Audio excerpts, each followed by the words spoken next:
Ayan, 60 na. Bombahin lang natin ng konti.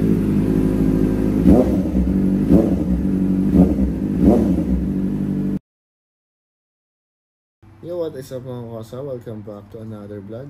So for today's vlog mga kosa, papakita ko lang sa inyo yung aking basic motovlogging setup para meron din kayong idea kung gusto niyo maging isang motovlogger. So ito, kailangan natin ng main camera. GoPro 8, ito yung ginagamit kong main camera para sa aking helmet. At syempre, para may kabit mo tong GoPro 8 mo o yung main camera mo, kailangan mo ng helmet. Ito yan. Kailangan mo ring bumili ng chin mount. Ito yung chin mount na to is nabili ko sa Hank chin mount. Isa siya sa pinakamatibay at subok ng brand dito sa Pinas. Itong chin mount na to ay design talaga para dito sa helmet na to. Spy Corsa na carbon. Depende yan sa brand model ng inyong helmet. So tanong nyo lang, mag-inquire lang kayo sa page nila. Siyempre kailangan din natin ng mic. Ayan. Itong mic na to mga kosa, inipit ko lang siya dito sa foam nito para in case na magpalit tayo ng helmet, madali lang natin tanggalin. Kasi yung iba, iniikot pa na dito yan sa paligid ng helmet. So tinatanggal pa nila yung mga foam para lang maitago yung mga wire. So yung case naman natin, siningit lang natin dito sa foam. Ito namang Spy Corsa, meron siyang lagayan dito ng mic. So kailangan mong ipit lang dito yung wire para may kabit mo na ng maayos. Labas mo lang tong pinaka AUX cord niya, yung pin, para may kabit natin dito sa main camera. So ito yung main camera natin mga kosa, which is yung GoPro 8. Yan, lagay lang natin dito. At syempre kailangan din natin mga kosa ng mic adapter para mas clear yung ating boses pag nagsasalita na tayo, kahit mabilis yung takbo natin. So ito ay mura lang naman to, higit kumulang. So nabili ko lang to mga 2.5, second hand na to. Itong GoPro second hand ko lang din nabili, pero plano ko na rin mag-upgrade. Kung meron may gustong bumili, PM nyo lang ako mga kosa. So yan, kailangan talaga natin to para mas clear yung boses natin at maiwasan natin yung wind noise. So kabit nyo lang yan dito, type C yan. At ayan, kabit lang natin tong mic natin dito sa aux, ano matawag dito, basta yun na yan. Yan, tapos meron din siyang available slot dito na type C in case lang na yung mic mo ay type C. Okay, ayan, ito na siya. Diba? Pwede ka na maging motovlogger. Next is yung ating secondary camera mga kosa, which is yung GoPro Session 5. Itong GoPro Session 5 ay binigay lang sa akin to ng aking kaibigan na si Pops Joel. Yan.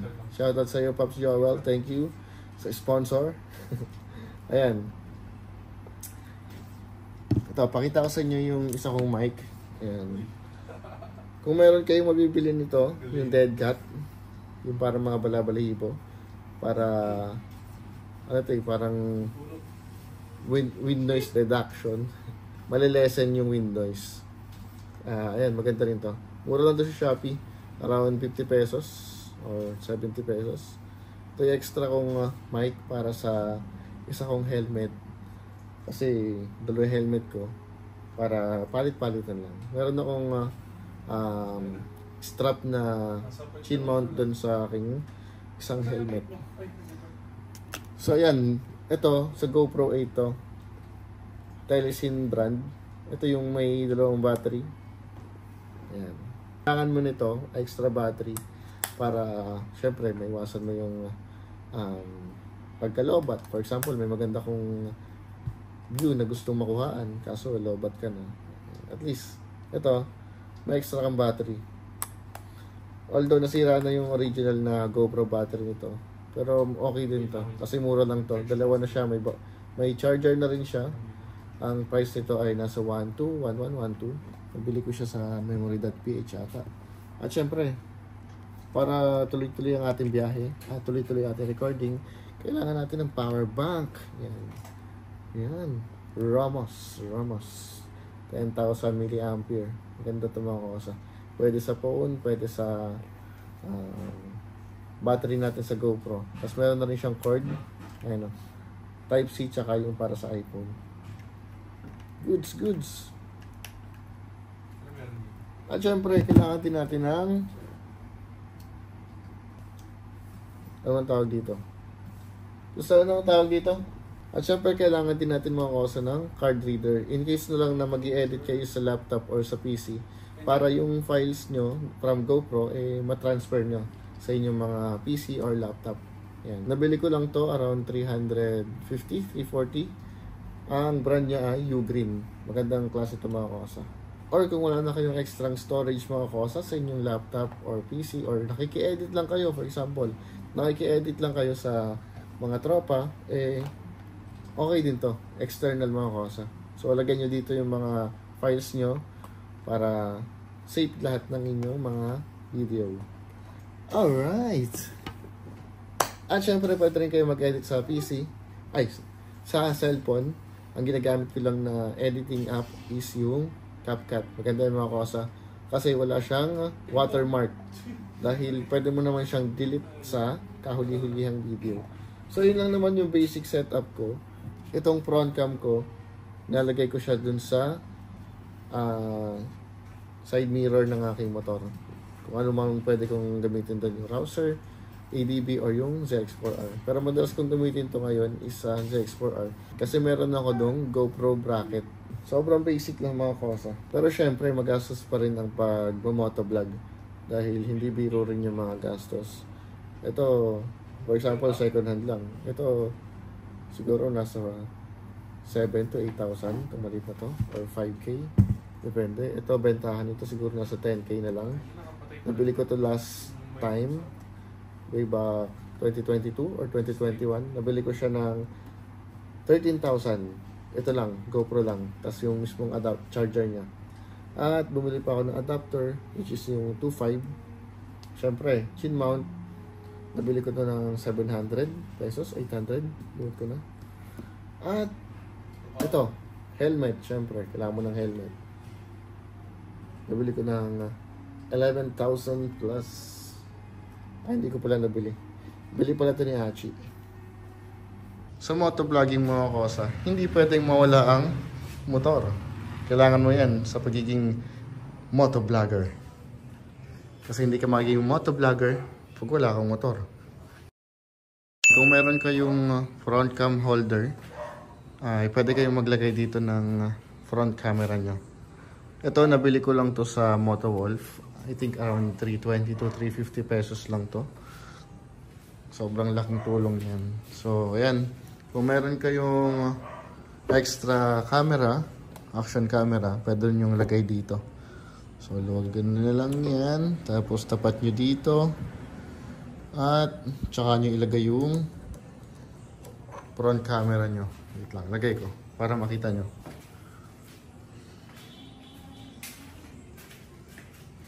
Yan. Ito kasi yung front camera ko. Maliit lang siya. Ito ay GoPro Session 5. Bigay ito sa akin ni Pops Joel.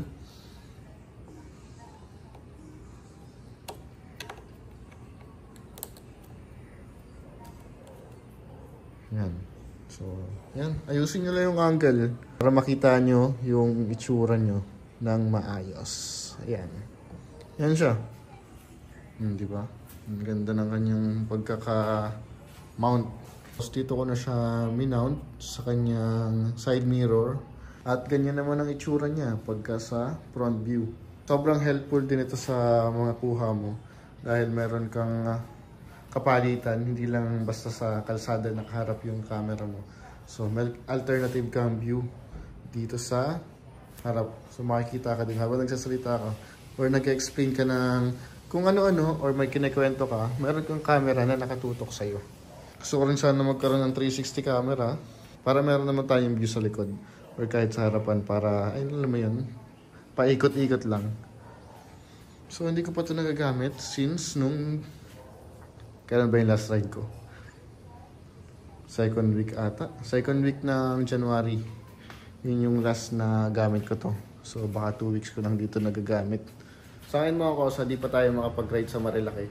Dahil naghigpit sila doon. Gawa ng aksidente sa nag-Superman na dalawang Raider 150. Ang daming bantay ngayon doon. Sobrang daming ops, HPG. Ewan ko lang kung may LTO na rin doon. Pero kaya hindi rin tayo makakyat ngayon doon dahil yun, sobrang delikado. Pero tama lang din yun na magkaroon ng checkpoint doon para iwasan din yung mga aksidente dahil sobrang dami nag-i-stand doon. Mga nagpapasikat. Eh, hindi naman natin kailangan pasikat doon dahil tourist spot yun eh. Kailangan natin alagaan yung kalikasan. Masyado na rin kasi nabababoy.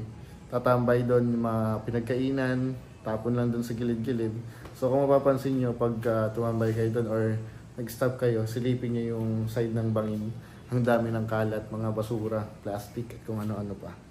Kaya yan, ganda rin ang naisip nila. Hindi pa mangyayari yung Superman na aksidente, no? Hindi pa sila mag-checkpoint ng mahigpit doon. Okay, so ito na yung basic setup natin for motovlogging mga kosa. Front camera, holder na MotoWolf.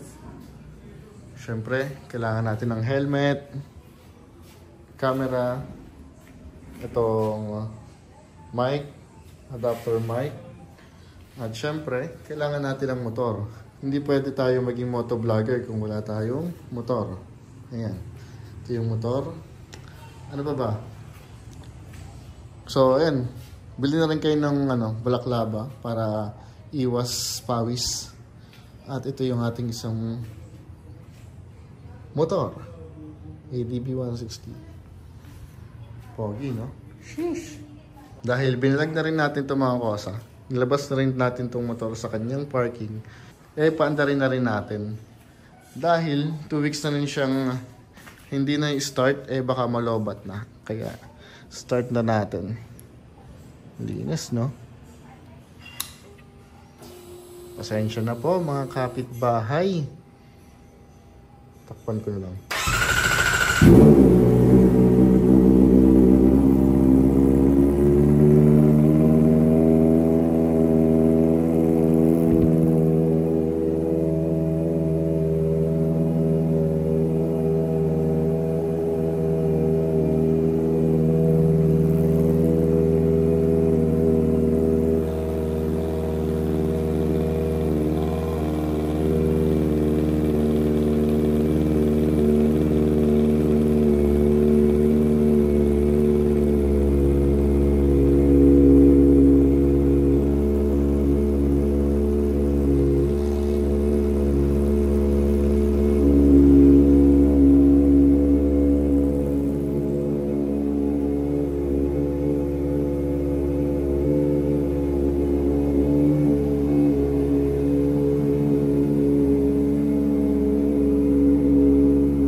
Pero hindi naman ganun kalakas yung ingay niya ngayon kasi nasa loob ng garahe, so hindi siya masyadong rinig sa labas. Ayan, bumababa na yung kanyang minor. Ganun lang, mabilis lang naman to. 4RR. Ayan, 51 na yung kanyang temperature.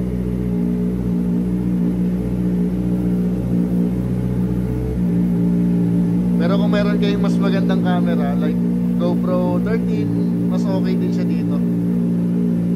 Kung meron kayong extra budget. Ayan o. Mababa na yung kanyang minor. Nasa below 2K RPM na. Kanina kasi ano yan eh, 2K plus.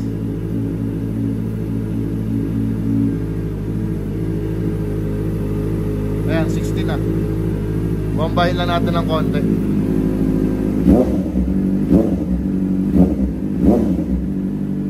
Okay, tama na. Off.